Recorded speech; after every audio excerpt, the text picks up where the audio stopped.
It's Friday, October 16th, 2009, and it's got to be 420 somewhere in the world. I'm your host, Radical Russ Belville. Produced and distributed by the National Organization for the Reform of Marijuana Laws in Washington, D.C., this is your NORML Daily Audio Stash, the growing truth about cannabis.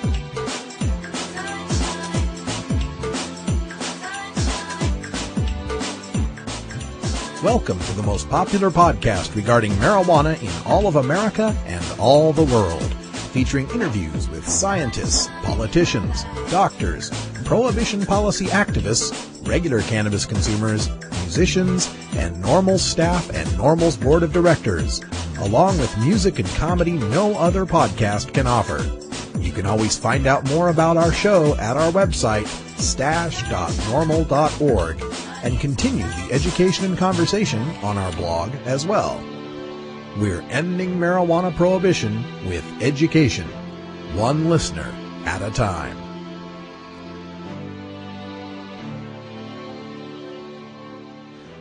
The podcasting and blogging technology for the NORML Daily Audio Stash is provided by Red Aphid Interactive Media. For your professional web design needs, visit redaphid.com.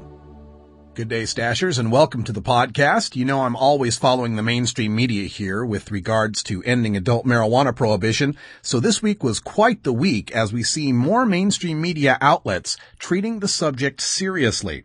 First of all, on the PBS NewsHour, there was a great piece with Jim Lehrer there, 6-minute video on marijuana legalization that interviewed Rebecca Kaplan from the Oakland City Council and Richard Lee from Oaksterdam University.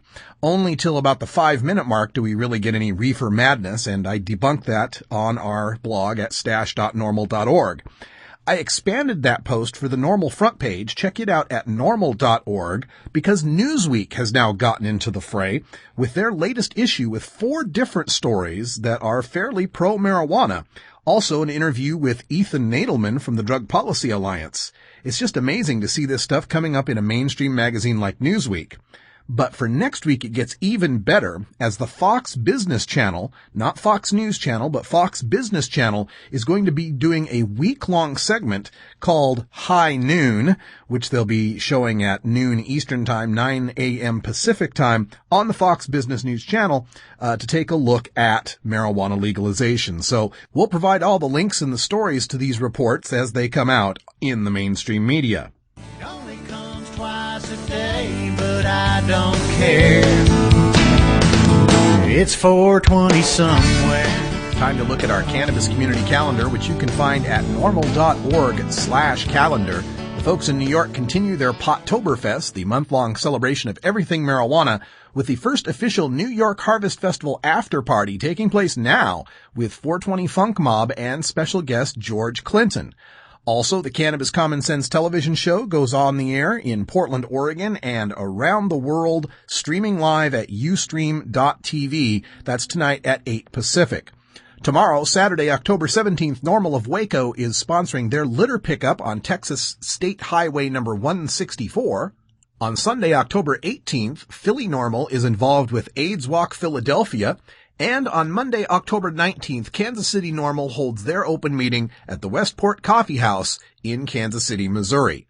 For more details, including maps and hyperlinks for all of these events, check out the NORML Cannabis Community Calendar at norml.org/calendar. And to get your events announced on the Daily Audio Stash and listed on the National NORML website, send me an email at stash@norml.org, and I'll send you the instructions to get started. It's a NORML shout-out. Also, in upcoming events, want to let you know about next weekend, the 23rd and 24th, where I will be at the Cypress Hill Smokeout in San Bernardino, California. For more information on that, check out guerrillaunion.com/smokeout. And on November 13th and 14th, I'll be in Albuquerque, New Mexico as a part of the Drug Policy Alliance's International Drug Policy Reform Conference. So it'll be my first time at that conference, and I'll be moderating a panel discussion on the impact of marijuana legalization on popular culture. Our shout out today goes to the state of North Carolina, particularly the folks in the Charlotte area. I've received a few emails from them that have been unable to reach the local NORML chapter there and are very interested in getting started with NORML. You can send me an email at stash@norml.org because I'm trying to root out these chapters that are no longer active. As I inherited the job of outreach coordinator in March, I took on a list of NORML chapters where some are very active and some are not. If you can help me to point out the ones that aren't doing the job in outreach to you, the cannabis consumer, that'll help me to reform those chapters or build new chapters in their place. I'm interested in a 50-state strategy here, having powerful NORML chapters in all 50 states as we ride the wave of legalization into the next election. So please, let me know how we're doing, and if you want to get involved, send me an email at stash@norml.org. Now, coming up on our daily audio stash, we begin with your hemp headlines, including a look at Los Angeles District Attorney Cooley, who believes nearly 100% of the dispensaries in his county are illegal, and he plans to crack down on them. We get a medical report that takes an analysis over 100 different studies looking at marijuana and tells us that the health risks are still unclear about marijuana use. I'll try to clear that up for them. And an opinion columnist in Vallejo, California, lays down some of the most obnoxious reefer madness and bigotry I've seen in the newspaper in a while. We'll tear that apart in our hemp headlines. For our daily Toker Tunes, we're playing some more best-ofs from the past year and a half. Cannabis Carry brings us Nice Peter, that's a name, not a compliment, and his song Smoke That Weed, which was also one of the songs in our ad contest that won one of the top prizes. And this Friday, we take a look at the celebrity side of things with Steve Bloom from CelebStoner.com, who gives us a preview of that Cypress Hill smokeout next weekend in San Bernardino. All this and more coming up on your NORML Daily Audio Stash. Hello, I'm Paul Stanford from the Hemp and Cannabis Foundation, or THCF. Medical marijuana is legal in 13 states today, and THCF has clinics in 8 of those states. Our doctors help qualified patients obtain an authorization for medical marijuana in their state. Patients are eligible for medical marijuana with a history of either severe chronic pain and or nausea, cancer, AIDS or HIV, hepatitis, glaucoma, seizure disorders like epilepsy, chronic muscle spasms such as multiple sclerosis or asthma, neurodegenerative diseases such as Alzheimer's, and gastrointestinal disorders like IBS or Crohn's disease. If you or someone you know has one of these conditions, our doctors will help you obtain a permit for medical marijuana. THCF Medical Clinics has offices in Washington State, Oregon, California, Colorado, Hawaii, Nevada, Montana, and now Michigan. Call 1-800-723-0188 or go to the web at hemp.org or 1-800-723-0188.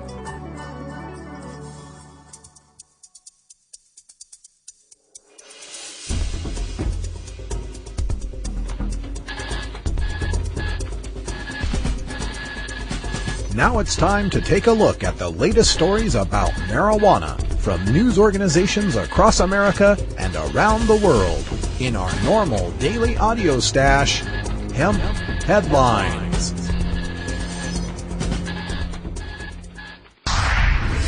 Los Angeles County District Attorney vows to take down about 100% of dispensaries dealing marijuana illegally. Okay, when I really get pissed, I like to turn the sarcasm knob up to 11. Los Angeles Times. Los Angeles County District Attorney Steve Cooley said Thursday he will prosecute medical marijuana dispensaries for over-the-counter sales, targeting a practice that has become commonplace under an initiative approved by California voters more than a decade ago.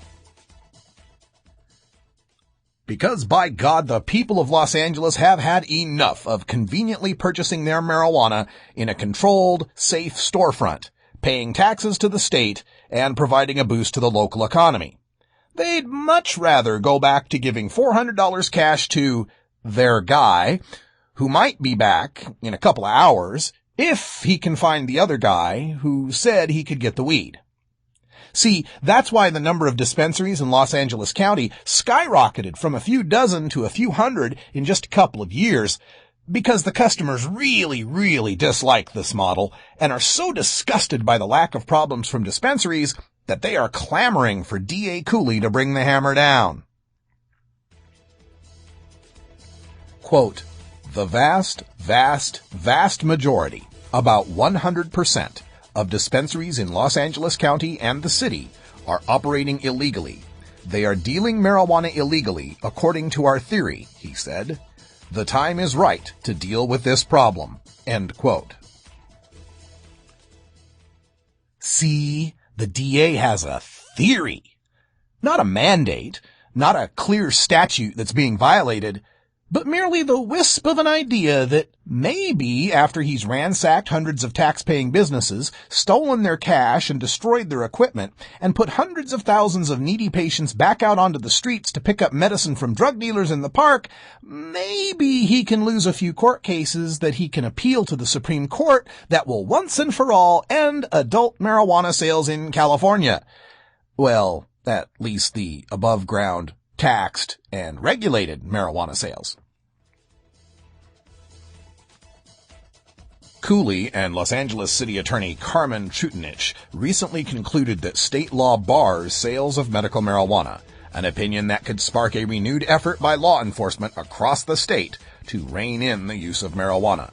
It comes as polls show a majority of state voters back legalization of marijuana, and supporters are working to place the issue on the ballot next year. Hey, I have an idea.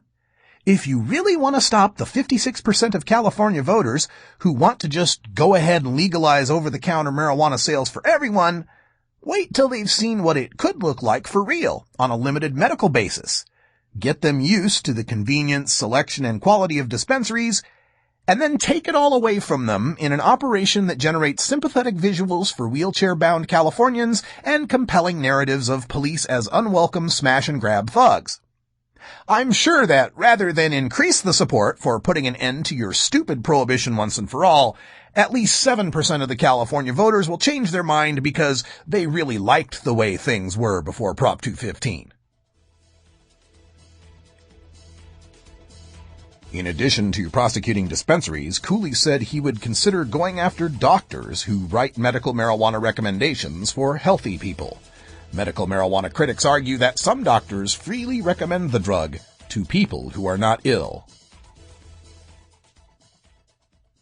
Thank goodness for all of District Attorney Cooley's medical school training so that he will be able to overrule a doctor's opinion by deciding who's too healthy to use marijuana. President Obama's chief of staff, Rahm Emanuel, back in his Clinton administration days, tried this nonsense of squelching a doctor's right to free speech, and the Supreme Court stuffed it in Conant v. Walters.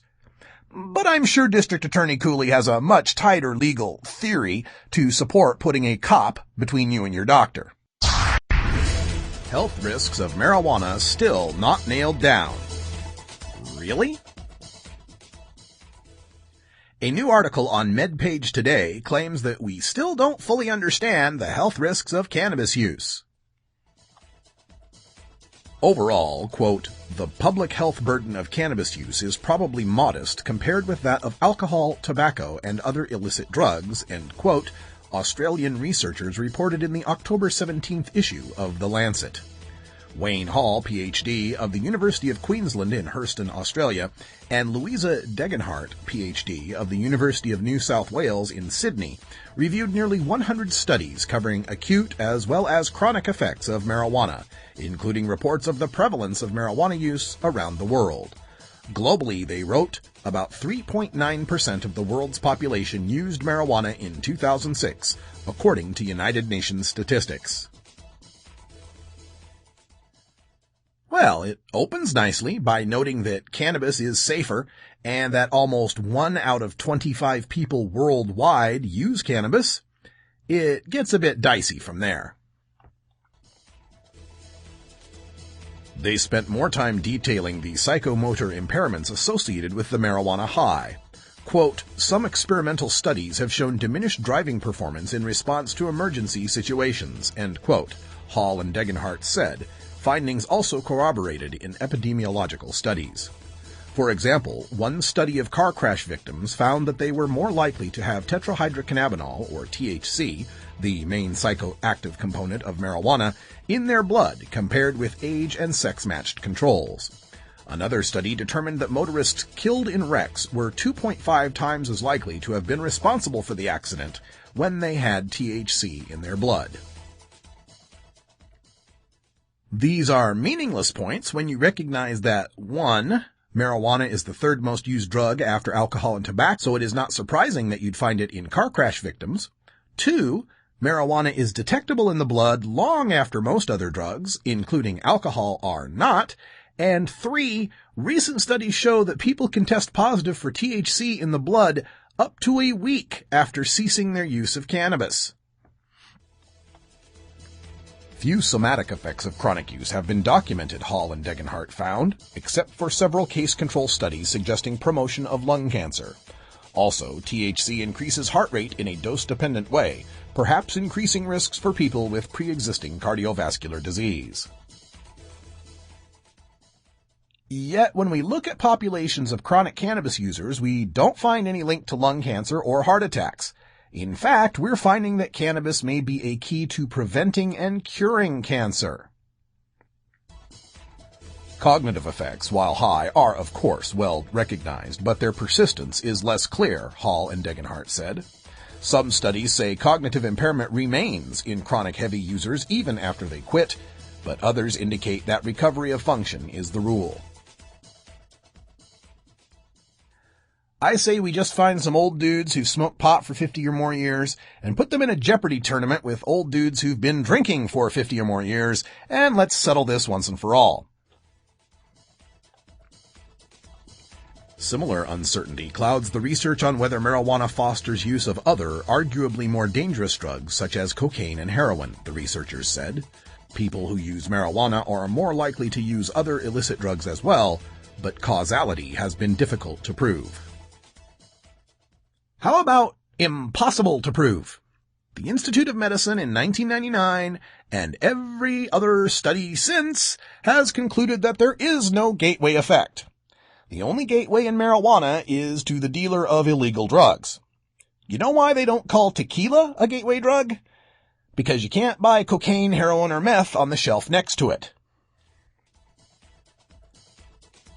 Marijuana use has also been linked to increased risk of psychiatric disorders, including schizophrenia and, less consistently, depression. Except that worldwide and nationally, the rates of schizophrenia and psychosis remain virtually static even as cannabis use and potency rises and falls. A recent 10-year analysis of data from the UK found no increase in schizophrenia and psychosis even as rates of cannabis use exploded. Overall, they concluded that marijuana is clearly associated with negative health and psychosocial consequences, but these are not as major as for some other drugs, and the causal relations remain unproven. Quote, "The focus of epidemiological and clinical research should be on clarifying the causative role of cannabis for these adverse health effects," end quote, the author said. Really? You looked and found that lots of people use cannabis, and you couldn't prove that it did much harm to them, so the focus going forward should be to prove that cannabis did harm them? How about accepting that, as drugs go, cannabis is probably the safest one out there, the most beneficial to the most people, and the least harmful to society? They also cited a recent study estimating that marijuana accounted for about 0.2% of the total disease burden in Australia, a nation with one of the world's highest rates of cannabis use. Its health impact was 1/10 that of alcohol and 1/40 that of tobacco, the study found. Well, that makes for a nice soundbite. Cannabis, 10 times less damaging to society than alcohol, 40 times less damaging to society than tobacco, and yet still illegal. Marijuana is an addictive drug which produces in its users insanity, criminality, and death. Marijuana is the most violence-causing drug in the history of mankind. If the hideous monster Frankenstein came face to face with the monster of marijuana, he would drop dead from fright. Reefer Madness. Vallejo opinion columnist Malcolm Donahue bashes potheads. I read thousands of words of reefer madness per day. It's usually pretty predictable stuff. Marijuana smoking will cause cancer. It's 400 times stronger than the 60s. It'll make you go psycho. Yada, yada, yada. I usually chalk it up to most people's ignorance about the plant and a government droning nearly a century of misinformation and lies about cannabis into the public's mind. But plenty of the people who dredge up that nonsense know better and are just using junk science to whitewash an underlying bigotry against cannabis consumers, or at least what they conceive cannabis consumers to be. Every now and then, though, I get a gem of reefer madness that is just pure, unadulterated cannabophobia. Enjoy this scribbling from the Vallejo Times-Herald entitled, Potheads Send Logic Up in Smoke by Malcolm Donahue. Posted October 16th, 2 a.m. Well, at least it's nice to know I'm not the only one posting opinions about marijuana at 2 in the morning. I am not about to accuse anyone I know of being a pothead, but let's say the species is not altogether unknown to me. After all, potheads are not that difficult to recognize. Like the Oakland Raiders, they get blitzed almost every weekend. They're about the only people I know who can sit through an entire showing of Dude, Where's My Car? Or Harold and Kumar Go to White Castle. They think of Cheech and Chong as classic actors, and their music libraries lean heavily toward the Grateful Dead and Bob Marley. Their land of enchantment isn't New Mexico, it's Jamaica. Before we continue, let's note that Harold and Kumar did $18 million in domestic box office. Dude, Where's My Car? Did $46 million. Cheech and Chong movies all combined have grossed $160 million in the United States. And the Grateful Dead and Bob Marley make more money dead in the time it took him to write this column than he'll see in his paycheck. I'm sorry, I use the term write this column rather inappropriately, for the next 7 paragraphs are just paraphrased AP accounts of stupid stoner stories, including the one I told yesterday about the guy with the bag of pot on his head. I tell those stories as warnings and to call out the few bad apples. He tells them as if they are typical of all of us. Then his writing continues as he steals jokes to fill in the rest of his 502-word column. Seriously, this writer devotes 41% of his column, 205 words, to the paraphrased AP stories and 37% of his column, 188 words, to stale jokes like this. The difference between a drunk and a stoner behind the wheel, they say, is that the drunk will drive through the stop sign. The pothead waits for it to turn green.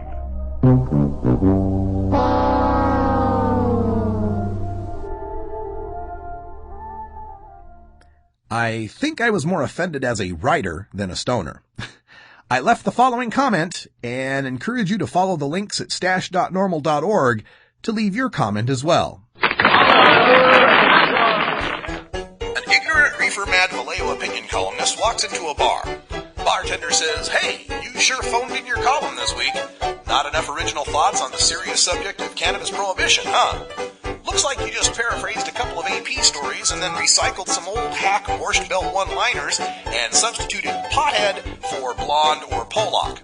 How can I get that kind of cushy job?" The ignorant reefer-mad Vallejo opinion columnist replies, "Screw you, and give me a double shot of a legal liquid drug that kills tens of thousands annually, kills and maims even more from drunk driving, drunk domestic violence, and drunk assaults, and costs our society hundreds of millions in lost productivity and health costs, you punk critic." Okay, it's a lousy joke, and the dialogue is stilted, but at least it's 100% original, even though it was written by a pothead.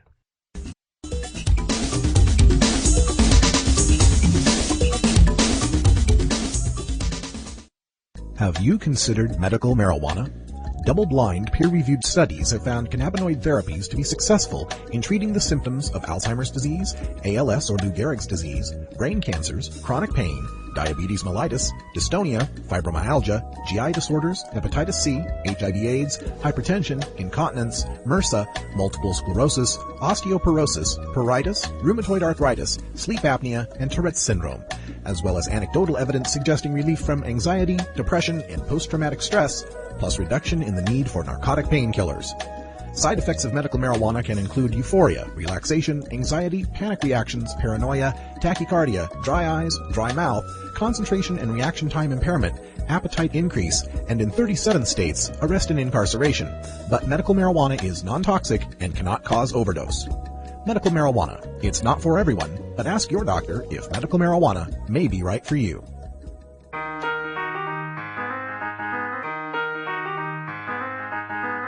The battle to end adult marijuana prohibition can sometimes seem endlessly frustrating and impossible to overcome.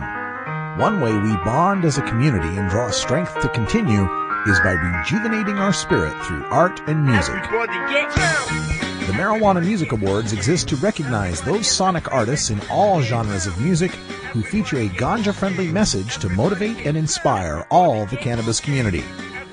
Our daily Toker tunes, brought to you by MarijuanaMusicAwards.com, feature the finest in blues, rock, jazz, hip-hop, rap, reggae, country, bluegrass, and dance music to enhance that 420 feeling while promoting the message of reform. To donate your song for possible use on the stash, enter it in the next Marijuana Music Awards contest today. Since it's Friday, dear Stashers, we pull out all the stops with our Rocktober look back at some of the songs that deserve to be played every day, but only get played once in a while. For today's stash, we turn to a sure bet with Nice Peter, who, as it turns out, is one nice guy. His entry in our latest search for the most creative and marketable ads won the first runner-up spot. I can't wait to hear more from this talented artist. We go back to July of 2008 for this gem. It's Nice Peter with his instant classic, Smoke That Weed.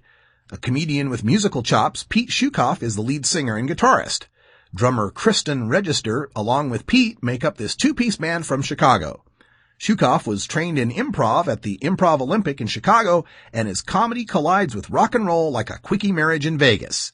Visit the Nice Peter website at nicepeter.com to enjoy more of their weedy comedy. Look at the clock. It's 4:19. Enjoy today's musical break, Smoke That Weed. And registered stashers, you can get an MP3 download of this tune. It's Smoke That Weed by Nice Peter.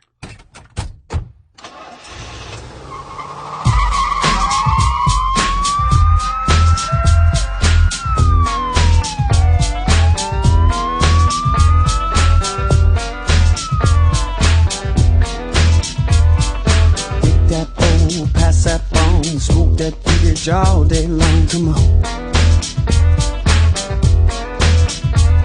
See that green burning red, smoke that shit till you drop down dead, come on. Cause the day was hard and your work was long, and you need a break from all that's wrong. You better look at the clock cause it's 4:19, time to reach in that pocket for your bag of green and smoke that weed, smoke that weed. Smoke that weed, smoke that weed.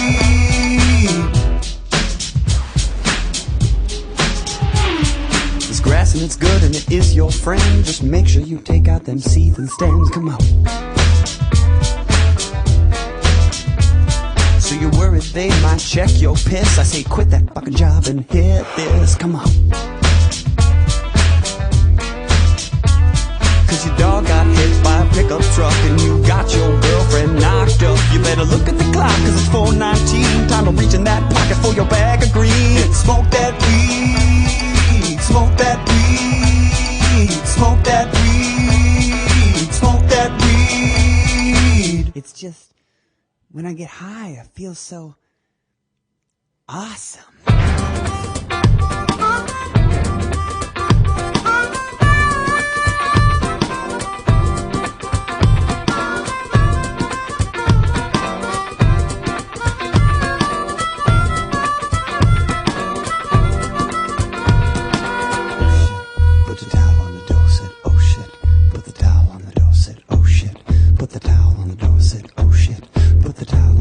Now, come on. Somebody order a pizza now. Somebody order a pizza now, come on. Somebody order a pizza and smoke that weed. Smoke that weed. Smoke that weed. Smoke that weed. Smoke that weed. Smoke that weed. Smoke that weed. Smoke that weed. Smoke that weed. Smoke that weed. Smoke that weed. Smoke that weed. Smoke, smoke, smoke, weed. Smoke, smoke, smoke, weed. Smoke, smoke, smoke, weed. Smoke that weed, motherfucker. Cannabis. Pot.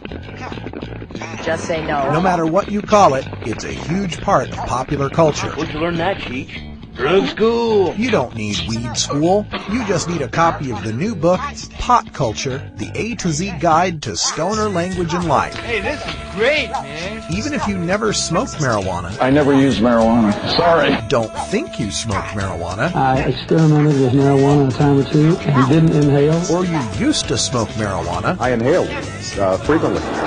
That was the point. Pot Culture by former High Times editor Steve Bloom and Shirley Halperin will answer every question you ever had about marijuana culture. Has that marijuana made it back up here yet? Check out Pot Culture, the A to Z Guide to Stoner Language and Life at Amazon.com or visit potculturebook.com today. Too bad, man. I just stopped smoking yesterday.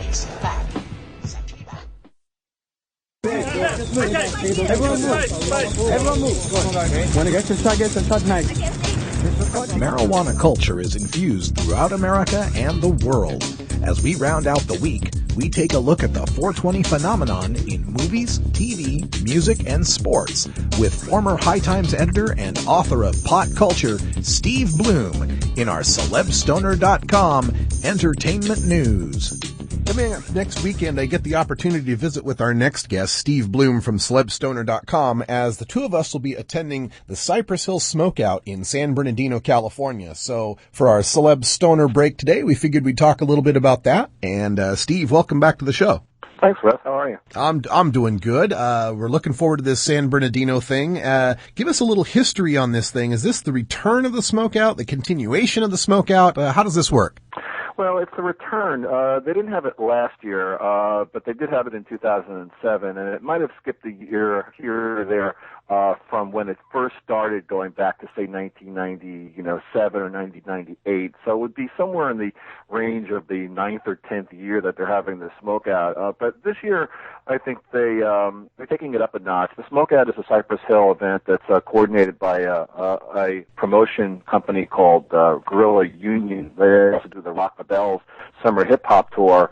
And it's a partnership between essentially Cypress Hill and Guerrilla Union, and it's been an event that's taken place in Southern California throughout the years, which is the home base for Cypress Hill, where they're from. And it's a one-day event which combines hip hop and rock groups, kind of in the way Cypress Hill's music is. They're kind of a little bit hip-hop and a little bit rock, more hip-hop, but certainly leaning in the direction of like that mixture of rock and hip-hop that's been popular over the years. And it's a one-day event. This year they've expanded to 2 days, and so their ambitions this year are to go in a direction towards having an expo, a hemp-type expo, and Cannabis Cup, and panel discussions and all kinds of other fun stuff that go on along with the music. So next Friday and Saturday will be the 2 days of the Smokeout. The bigger day is the Saturday, which is the bigger name acts are playing on Saturday, which includes Cypress Hill, the Deftones, Slipknot, Cottonmouth Kings, Redman and Method Man, and a much anticipated reunion of Sublime. And on Friday is also group Cypress Hill is playing both days. There's some other performers. Devin the Dude is on Friday, and a bunch of other groups that are playing as well. Goody Mob, and so. But what's happening as well during the 2 days is panel discussions where you and I come in, and they asked me to help coordinate the panels, put them together, and so there's 4 panels. On Friday, there's a panel on education that's called Marijuana 101. That's the Oaksterdam folks are putting that panel together, so pretty much we didn't have to do too much there. Dale Clare, who's the chancellor, is going to moderate that panel. And And then later that day is a celebrity panel, a Celeb Stoners panel, and that's going to be fun. That will include Michael Rappaport, the actor, Adrian Curry, the reality film star, Mickey Avalon, the musician, and there's a sort of a fourth kind of surprise. We're sort of waiting to decide who that'll be. And then on Saturday, we have two more panels. There's a musicians panel that's going to feature Tommy Chong and Be Real, Lou Dog from Cottonmouth Kings, and then the panel that you and I are going to be primarily, focused on, which is the legalization panel, and that's I'll be monitoring that panel with yourself, Ed Rosenthal, Debbie Goldsberry, Allison Margolin, and also Guy O'Beelan's going to be on one of the other panels, on the celebrity panel. So pretty much, throughout the 2 days, we're going to, take the time, to educate people on the subject of what's going on in the world of marijuana. And I think it's a great opportunity to reach out to people, who come out to, music festivals, but they really get their music, but don't really get that much other information. There'll be hemp and cannabis-related vendors.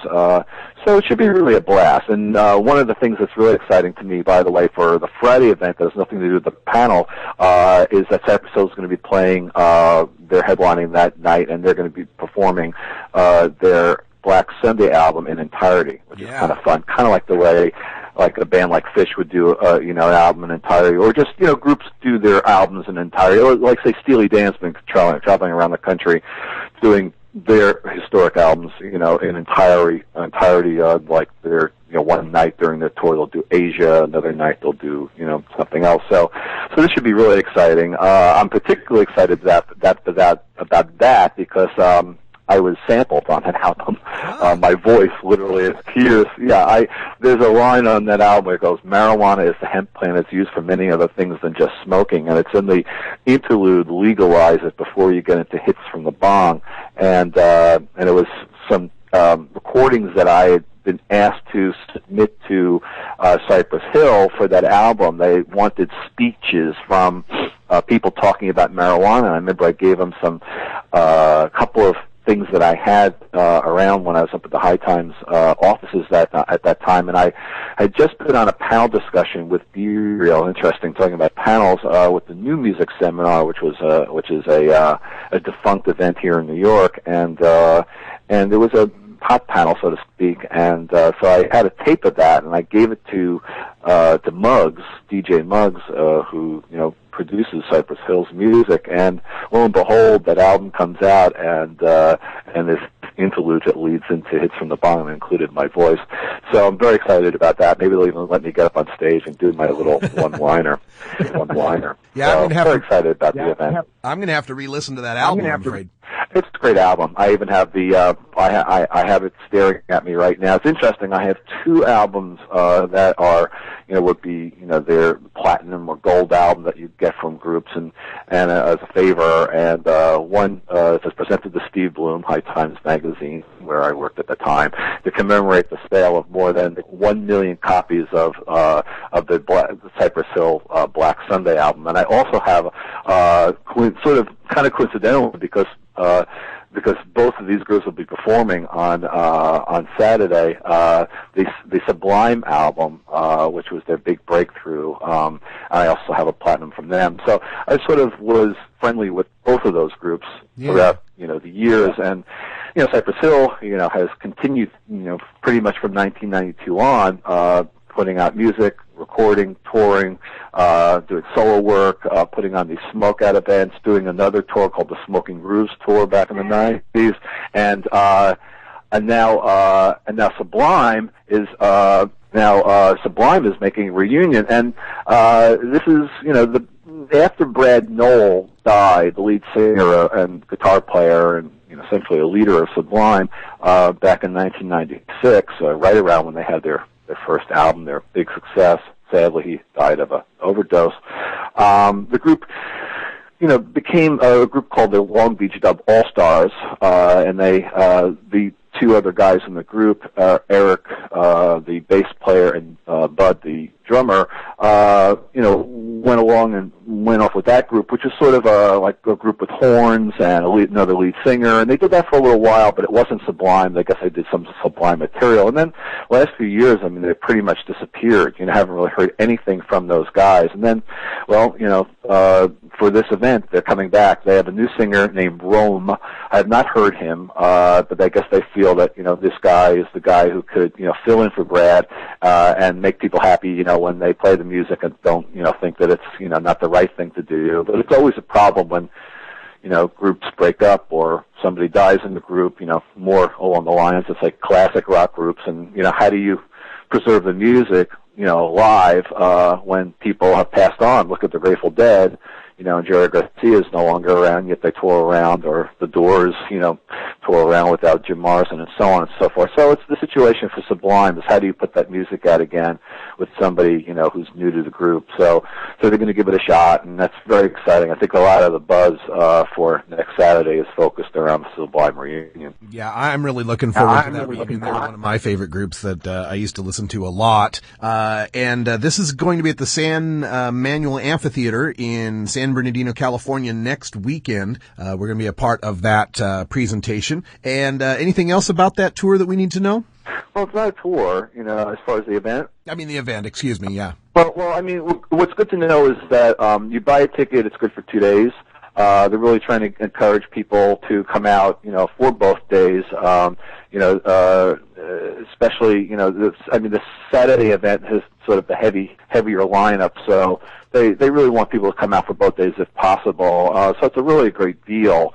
2 days, for the price of one, so to speak. The music is just a phenomenal lineup. So, I think it should be good. I haven't been to this particular venue. I did go to when they had the event at the Orange Center out in San Bernardino. That's always been their home out there. And I do know that they have ambitions. They want to take this event elsewhere. They don't want to just focus on Southern California. I've heard talk of it going up to Northern California, San Francisco, to Vancouver, to Colorado, to all the, the medical marijuana states, and especially out west. And I think, what's happening out in Southern California is sort of a boom in all of California, on about marijuana, as far as, obviously medical marijuana being, starting the ball rolling there, but now it's heading into this next phase of taxing and regulating marijuana, which obviously hasn't been passed yet, but there's legislation and bills and stuff like that in the works. And so I think they see this as an opportunity, with the THC Expo that happened, back in June, and it's happening again in April. There's an event this Saturday, another expo event as well happening, a medical marijuana expo. And there's a lot happening right now, especially in Southern California. So I think they're just trying to jump in there, and, they have their name,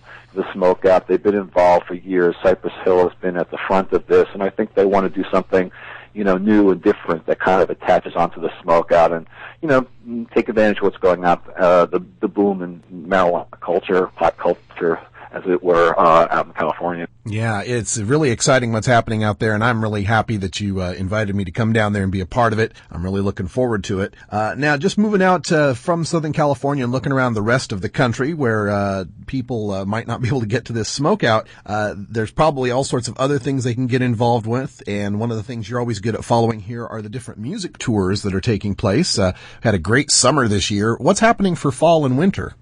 Well, we have, it's not, quite the explosive tours of the summer, but, everything's a little bit scaled down. But, some of our favorites are out there on tour. Of course, Willie Nelson, as always. I mean, that man never leaves the road.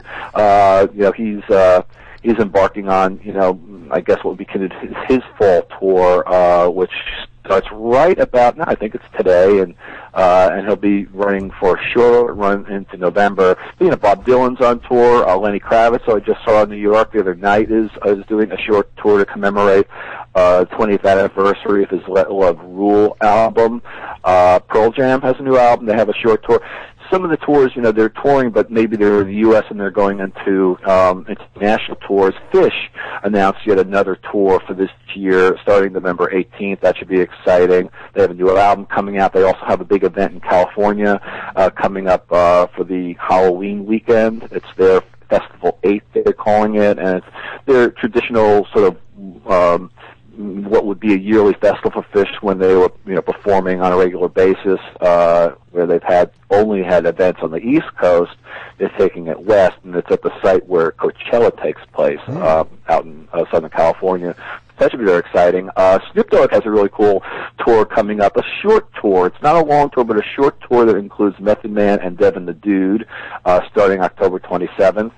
Rob Thomas was on tour. He's a favorite. He has a new album out, and he's actually touring quite a bit throughout the fall.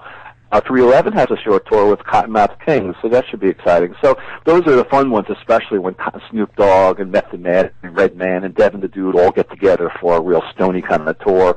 311 and Cottonmouth Kings. It's fun to see when that happens. That's kind of the spirit of some of the summer tours, getting everybody together under one umbrella. So those are some of the good ones coming up or ongoing right now. Yeah, sounds great. Check out celebstoner.com for details on these, and I'm sure there'll be links back to the websites for the artists to figure out when and where they'll be and how you can get tickets.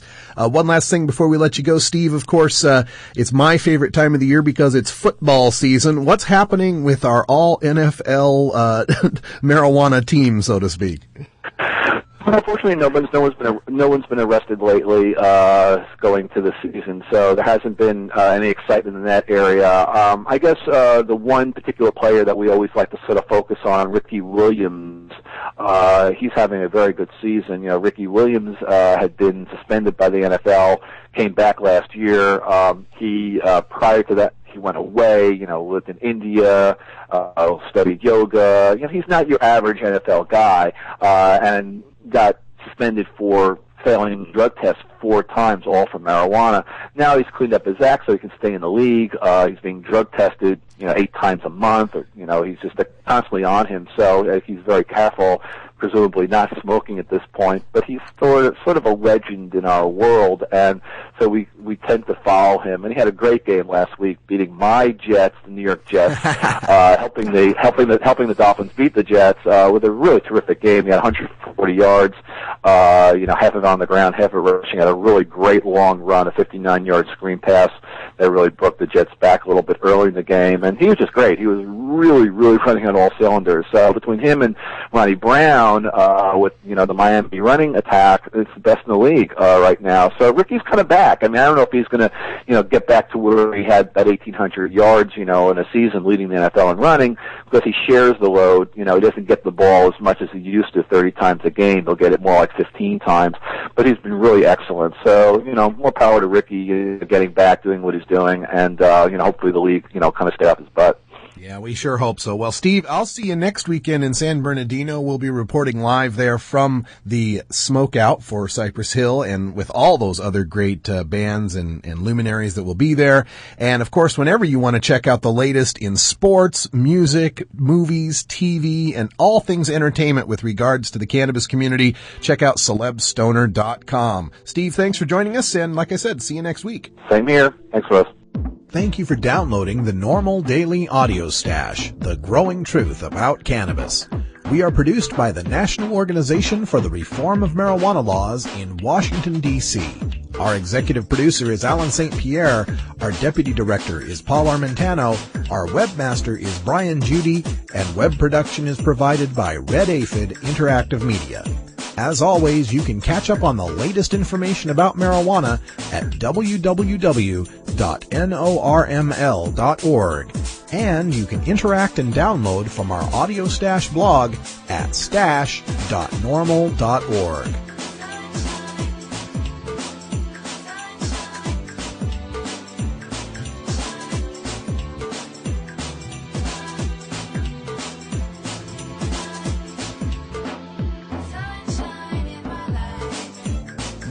For everyone here at NORML, I'm your host, Radical Russ Belville, hoping all your harvests are bountiful and your encounters with law enforcement are non-existent. We leave you today with a reminder that NORML Show Live is on the net tomorrow, 6 p.m. Pacific, 9 p.m. Eastern Time. I'm devoting the entire 2-hour show to looking at reefer madness in the United States and the UK. I'm going to bring you some of the themes that are most consistently seen in Reefer Madness, like potency, schizophrenia, cancer, lung damage, and so on, and debunk them one by one with the science and sound bites you need to win the argument. Check it out, Normal Show Live, show number 7, tomorrow at live.normal.org. And you can call in at 347-994-1810. We got plenty more Daily Audio Stash coming for you next week.